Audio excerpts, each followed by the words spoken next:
سلام و درود دوستان، امیدوارم حالتون خوب باشه. من ارشیا هستم. خوش اومدید به ویدیو جدید ما. دوستان ما تو این ویدیو قراره تمام بررسی‌های پک‌های جدیدی که قراره تو این پنجشنبه بیاد و بهتون بگیم و اینکه حتما تا آخر ویدیو همراه ما باشید، چون که خیلی مهمه. قراره بهتون بگم که در چه تاریخی مثلا چه بازیکنایی میاد، چه بازیکنایی نمیاد. اگه دوست دارید بدونید تا آخر ویدیو همراه ما باشید. قبل اینکه ویدیو رو شروع کنیم خوشحال میشم چنل خودتون رو سابسکرایب کنید، زنگوله بغلش رو بزنید تا ویدیو خفن ما جا نمونید. و اینکه اگه از این ویدیو خوشتون اومد، اگه براتون مفید بود، حتما لایکش کنید. و اینکه دوستان اگه دوست دارید بنده فرمچ بزنید، من هر روز لایو میرم، لایو زنده میام تو همین یوتیوب. عضو چنل تلگرام بشید، من اونجا اعلام میکنم که مثلا چه ساعتی لایو میذارم. و اگه دوست داشتید با من بیاین فرند، حتما اونجا عضو باشید و چنل رو حتما ساب داشته باشید. خب وقتتون رو نمیگیرم، بزن بریم سراغ این ویدیو. لیتس گو. خب دوستان عزیز، من یکی یکی به شما میگم که قرار چی بیاد.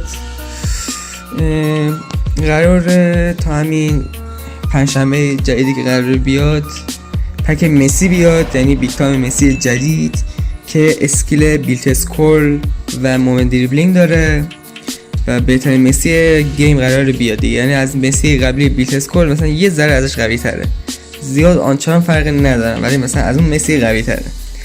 و اینکه دوستان اول اینکه قراره حالا مسی بیادش، فکر کنم تو باکس 250 تایی میاد به همراه جان کرایوف با اریک کانتونا و چند تا بازیکن دیگه که تو همین ویدیو عکسشون الان میاد. و اینکه دوستان قراره یه دونه سلکشن هم بیاد از رشفورد، دی بروینه و هایسنس، همون دفاع رئال منظورم، اگه اشتباه گفتم ببخشید. و اینکه قراره اونا هم بیان. اونا البته تاریخشون فرق داره، من تاریخ همه چیزایی که قرار بیاد با توضیح توی کپشن براتون می‌نویسم. و اینکه قراره بهترین بازیکنامون بیان دیگه، یعنی بهترین کارتاشون قراره این پنجشنبه بیگ تایم مسی بیاد.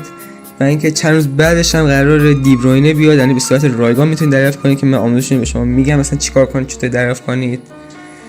و اگه خواستید مثلا اون ویدیو براتون بذارم، حتما توی کامنت ها به من بگید.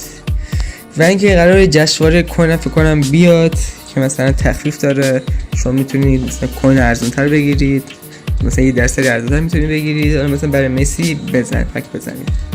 پکشون 250 تایی حداقل دیگه باید 5 6 کوین دیگه داشته باشید، چون باکسش فکر کنم سفته، بازیکن به زور میره. و اینکه دوستان همین بودش، اینم بررسی ما قراره که پنجشنبه چی بیاد. بعد از ویدیو اگه خوشتون اومد حتما حمایت کنین ویدیو رو. دوستتون دارم، میسپارم شما رو به خدای بزرگ.